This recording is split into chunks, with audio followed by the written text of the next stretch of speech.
Mga boss, nasubukan nyo na ba yung ganito? Ang problema ng inyong Honda Click 125 version 3. Pagbukas nyo ng susi ay blackout talaga lahat yung inyong makikita. Punta na agad kayo sa inyong battery mga boss at madali lang natin makikita kung anong problema ng ating motor.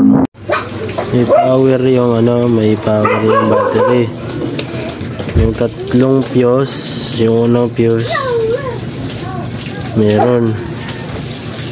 Pangalawa meron. Ito wala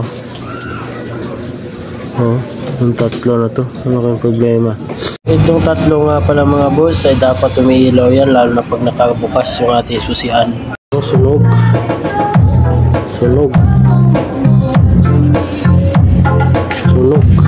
Ang dahilan nga pala bakit nasunog yung ating mga fuse mga boss ay nababasa po yan ng tubig o ulan. Minsan mga boss ay di natin namalayan pag lumusob tayo ng bahak ay pinapasok na pala ng tubig ang ating motor. Lihain lang pala natin yan mga boss para matanggal yung mga sunog sa ating mga fuse.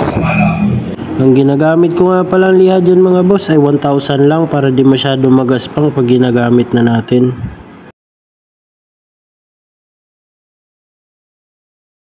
Pagkatapos ko nga palang lihain yan mga boss ay i-check natin kung gumagana na ba yung mga fuse.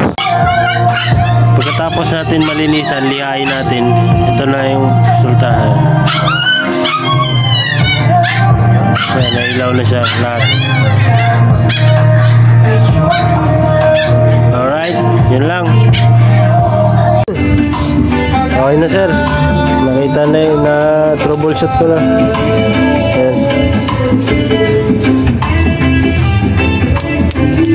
Yun lang mga boss at maraming salamat sa inyong panunood.